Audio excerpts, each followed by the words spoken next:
औरत जात के मर्यादा बाकी ना। बेटी के का धर्म हा?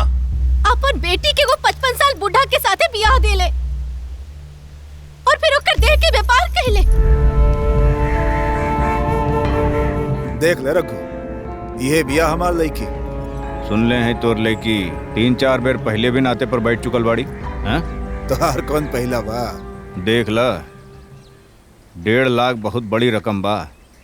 रघु, एकरे पहला मर्द के भी 2.5 लाख रुपया देवे के बा ना, उहो तो सोचा। 1.5 लाख काका, 1.5 लाख। देखा ना तोहार ना हमार, 2 लाख में नाता पक्का कैला। कहा तो लड़की के अभी ये छोड़ जाई। तोहरे पास कल रकम पहुंच जाई काका। काल? काल तो लड़की के भी काले भेज दे। फिर आ गया तू ई बार के छुड़वाओ के बा? एकरा के, हमार बिटिया के।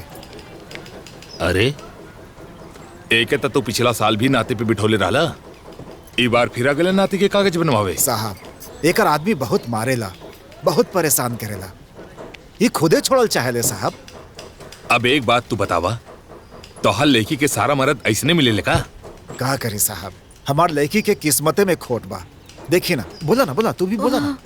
ई देखी, बोल भी ना पावतिया बेचारी, छुट्टा छुट्टी करवा दी साहब। तो फिर नाते बिठाईबा की? अच्छा से जाना था नहीं तू बाप बेटी की मिली भगत। और हाँ काका, 7 दिन के भीतर हर जाने के सारा रकम के इंतजाम कर दिया, ना तो तोर छोट बिटिया के उठा के ले जा।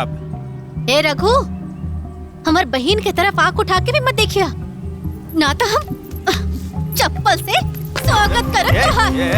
अपन बिटिया के बहुत घर में बिटिया ना तो बहिने उतार दे तोर बिटिया के घर में। संभाल ले अपन बिटिया के, और हर जाने के रकम के इंतजाम कर लिया बस। हमरा हाथ में चूड़ी पहना था, तू ही सब करबू तो हम का करब? जो अंदर बैठ, झांसी के रानी बनल बाड़ी। छोड़ा ये सब बात के। हम तो छोड़ दे अब मोहर, पर ये बात हमरा के ना छोड़ी। 5 बार नाते बैठल बानी हम, 5 बार। वो अपन मर्जी से ना, अपन बाप के मर्जी से। और तहर माई उ कुछ ना बोलेली का? माई ओकर तो शक्ल भी याद नहीं के। सुनिया कि हमर बाप के शक रहे कि हम कोनो शहर वाला के औलाद हैं। बड़ा मारत रहे ओकरा के। चल गली नाते के हुआ और के साथ, फिर दूसर ले आयल, वो भाग गई। सब कुछ करती है ड्राइवर के साथ, और तू आंख मूंद के सब देखत बड़ा। बुरी, अगर ये बात सच निकलल तो हम तो हर जान ले ले। ए लड़की, सच बात हकाई? हम अपन मर्जी से ओकरा साथे रहे के चाहतानी। हमने के प्यार करेनी एक दूसरा से। प्यार करेनी तब फिर बात है खत्म भाई। ए सोन, तेको काम कर, 2 लाख रुपया रघु के दे दा तू। इतना पैसा तो ना बा हमरा पास, हम तो आज तक 2 लाख देखले तक नहीं किए।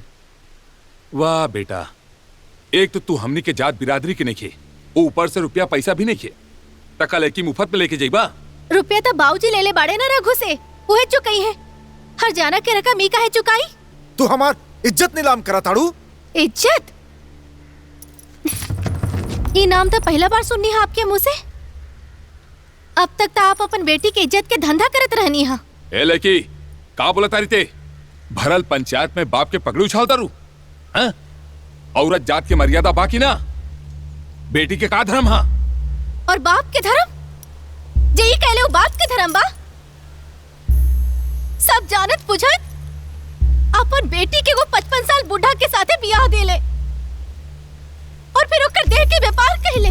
गरीब, अरे नाते जात जात थक गई नी हम। सब सहन के नी अपनी बहन सब खातिर। हम औरत कोनो गाय ना है कि एक खूटा से खोल के दूसरा खोटा में बांध देबा तू मर्द लोग। अरे हमने के भी कुछ मन हो खेला, कुछ मर्जी हो खेला। कायदा भी तो नहीं कर, पंचायत भी तो नहीं के।